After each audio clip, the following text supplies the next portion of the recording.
Bismillahirrahmanirrahim. Assalamualaikum warahmatullahi wabarakatuh. Alhamdulillah, wassalatu wassalamu ala rasulillah wa ala alihi wa sahbihi wa man wala ba'd. Teman-teman, insyaallah hari ini kita teruskan menjawab pertanyaan-pertanyaan antum. Ustaz, apa perbedaan zakat, infak, dan sedekah? Sedekah itu nama umum bagi setiap amal-amal kebaikan. Amal soleh nama umumnya sedekah. Ya, dalam fikih kullu ma'rufin sedekah, setiap baik-baik yang baik-baik dipraktikkan sedekah. Ya, tidak harus kemudian menggunakan uang melulu, tidak. Bisa dengan misalnya bisa bantuan dengan pakaian, ya, bisa bantuan dengan makanan, ya. Jadi ada yang sifatnya dengan harta. Karena itu dalam Al-Qur'an zakat pun disebut sedekah. Disebut sedekah. Ya, buka Quran misalnya surah ke-9 atau ayat 103. Khudz min amwalihim sedekah. Ambillah dari harta mereka yang sudah masuk nisab sebagai sedekah. Zakat. Ya. Padahal di situ maksudnya zakat. Kenapa disebut dengan sedekah? Sedekah itu pertama berasal dari kata as-sidqu, ya. Kemudian beralih menjadi kata tasdik, sesuatu yang benar dan membenarkan. Jadi bukti pembenaran iman seseorang, dia mau mengamalkan imannya, membantu dia beramal soleh. Mengamalkan perintah Allah adalah pembuktian dari iman. Karena itu ketika dia membuat kemudian keputusan untuk berzakat, artinya dia membenarkan imannya, karena Allah perintahkan zakat. Misal Allah perintahkan di Al-Baqarah ayat ke-43, wa aqimus shalah wa atuz zakah. Ya, tunaikan sholat, keluarkan zakat. Anda beriman kepada Allah dan Anda buktikan saya keluarkan zakat, berarti Anda membenarkan iman Anda kepada Allah. Anda membenarkan perintah Allah. Ketika Anda membenarkan perintah Allah disebut dengan tasdik namanya. Ya, kebenarannya disebut shadiq, yang terus membenarkan disebut siddiq. Karena itu sahabat Abu Bakar disebut as-siddiq, karena terus membenarkan perintah Allah dan Rasulnya. Nah, zakat disebut dengan sedekah salah satunya karena itu pembuktian keimanan kita kepada Allah.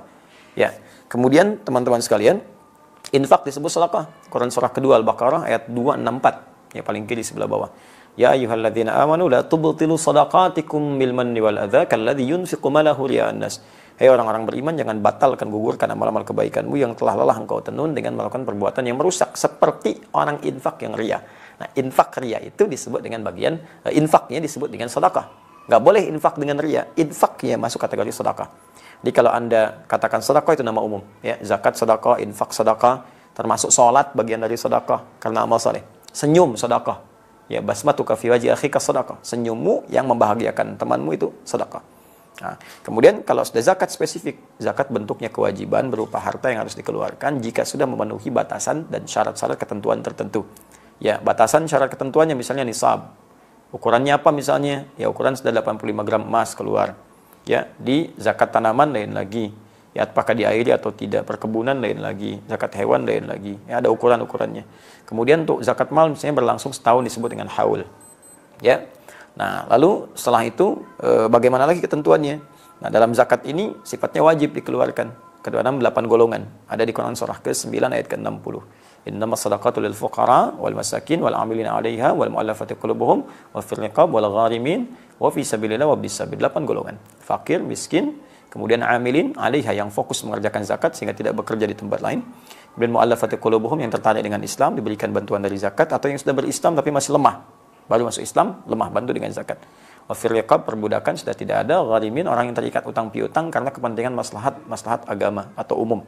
Dia punya perusahaan, bangun sekolah, perusahaannya bangkrut, hidupnya tertekan, utang belum lunas, bantu dengan zakat. Ya. Kemudian fisabilillah, itu sudah dipahami, Ibn Sabil yang kemudian kesulitan bekal di jalan. Itu zakat. Infak dibagi dua. Ada infak wajib dari suami kepada keluarga. Wajib. Di Quran surah keempat ayat 34, paling kiri sebelah atas. Ar-rijalu qawwamuna 'alan nisa bima faddalallahu ba'dahum 'ala ba'din wa bima anfaqu min amwalihim. Ya, setiap suami lelaki diberikan kelebihan dari istri, dari yang lain. Baik ya, karena Allah berikan kekuatan untuk bekerja dan dari pekerjaan itu menghasilkan harta yang diinfakkan untuk keluarganya. Diinfak suami kepada keluarga sifatnya wajib. Ada infak yang sifatnya sunnah. Ya, setelah selesai kebutuhan keluarga, udah beres semua, nah kelebihannya digunakan untuk infak sunnah. Contohnya Quran surah kedua ayat 215, paling kanan sebelah bawah.